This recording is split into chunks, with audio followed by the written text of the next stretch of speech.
அவர் சொல்கிறார், நான் மனுஷனுக்கு ஏற்றபடி ஊழியம் செய்ய மாட்டேன் அப்படிங்கிறார். நான் மனுஷனை பிரியப்படுத்த ஊழியம் செய்யக்கூடாதுங்க, தேவனை பிரியப்படுத்த தான் ஊழியம் செய்யணும். உபதேசிக்கிறது கூட அப்படிதான்.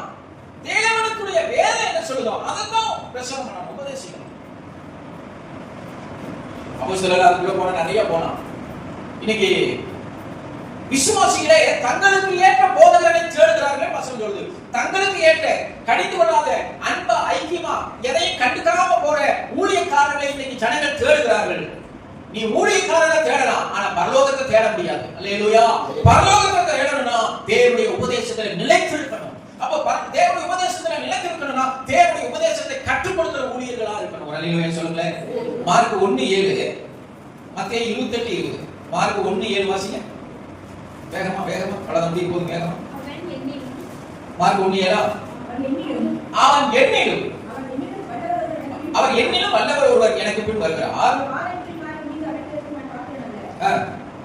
எப்படி? சரி, மத்தேயு 28:20 வாசிங்க.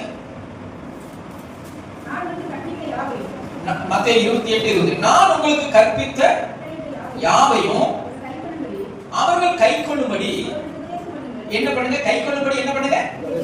யார் கைக்கொள்ளும்படி? தேவனுடைய பிள்ளைகள், அவரை ஏற்றுக்கொண்டவர்கள், அவரை விசுவாசிக்கிறவர்களுக்கு உபதேசம் பண்ண சொல்றாங்க. ஆனால் அழகா சொல்றாங்க, ஆகையால் எப்படி அந்த வசனத்தை மறுபடியும் வாசிங்க. நான் உங்களுக்கு கட்டளையிட்ட யாவையும் அவர்கள் கைக்கொள்ளும்படி. அப்போ கைக்கொள்ளும்படி என்ன செய்யுமா? உபதேசம். இன்னைக்கு சபையில உபதேசம் பண்ணுறது முக்கியம் இல்ல, கைக்கொள்ளணும். விசுவாசிகள் அதை கைக்கொள்ளணும். அப்பதான் நீங்கள் சீஷராக முடியும், தேவனுடைய பிள்ளைகளாக முடியும், தேவனுடைய ராஜ்யத்துக்கு சொந்தமுள்ளவர்களாக மாற முடியும். அழகா ஒரு வசனம், கர்த்தருடைய வார்த்தையை கேட்கிறவர்களாய் மாத்த அதன்படி செய்கிறவர்களாக கைக்கொள்ளணும் என்று சொல்றாரு. அவர்கள் கைக்கொள்ளும்படி உபதேசம் பண்ணு.